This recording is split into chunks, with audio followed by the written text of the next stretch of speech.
Episode की शुरुआत में हमें तोशिरो और रांगिकू दिखाए जाते हैं जो फोर्सफुली सेंट्रल 46 में एंटर कर जाते हैं, जहां पर इन्हें पता चलता है कि किसी ने सभी जजेस को मार दिया है। साथ ही अब तक इन लोगों का खून पूरी तरह से सूख चुका है, यानी इन सभी लोगों को मरे हुए काफी समय हो चुका है। तो तोशिरो को ध्यान आता है कि वॉर टाइम डिक्लेयर करने से पहले सेंट्रल 46 को पूरी तरह से सील कर दिया गया था, तो ये सभी लोग वॉर टाइम चालू होने से पहले ही मारे जा चुके थे।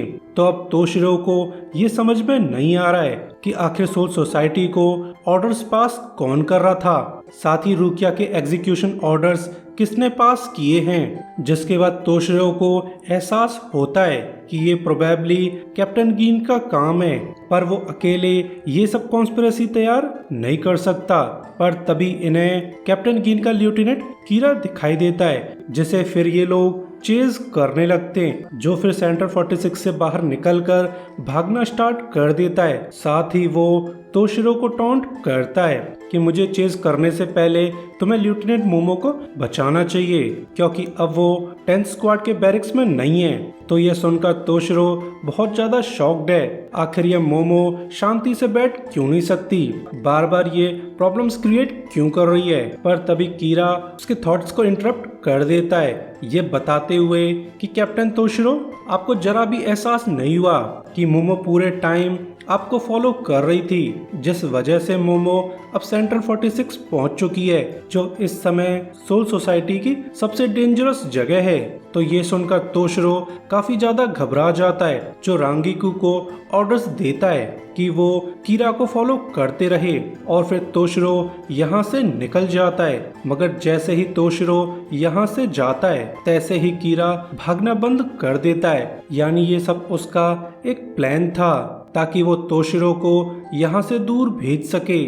जिसके बाद कीरा अपनी जानपाक्टो निकालते हुए बोलता है कि रांगिकू, शायद तुम्हें मेरी जानपाक्टो की एबिलिटीज के बारे में पता न हो, तो मैं तुम्हें क्लियर कर दूं कि मेरी जानपाक्टो किसी भी चीज को कट करती है, उसका वेट डबल हो जाता है। और ऐसा कहकर वो रांगिकू की स्वॉर्ड पर हमला कर देता है, जिससे जरा सी देर में रांगिकू की स्वॉर्ड का वजन इतना ज्यादा भारी हो जाता है कि अब वो अपनी स्वॉर्ड को उठा भी नहीं पा रही थी। तो रांगिकू कुछ सोचकर अपनी जानपाक्टो की फर्स्ट फॉर्म रिलीज कर देती है, जिससे उसकी जानपाक्टो एक धूल में बदल जाती है। वहीं मोमो सेंट्रल 46 पहुंच चुकी थी, जहां वो मरे हुए जजेस को देखकर काफी सरप्राइज थी। साथ ही उसे अब ये पता नहीं चल रहा है कि आखिर सिरेटे में चल क्या रहा है। पर तभी यहाँ पर कैप्टन गीन आ जाता है, जो मोमो से ये कहता है कि मैं तुम्हें किसी से मिलवाना चाहता हूँ। तो मोमो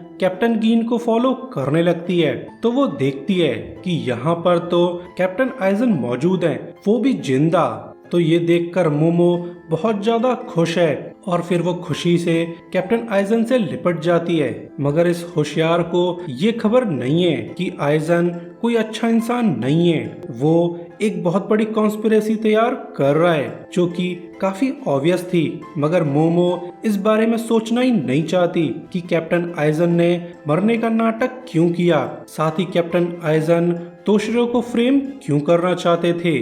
पर तभी आइजन न जाने क्यों अपनी स्वॉर्ड मोमो के आर पार कर देता है, जिससे बेचारी मोमो बैडली इंजर्ड हो जाती है।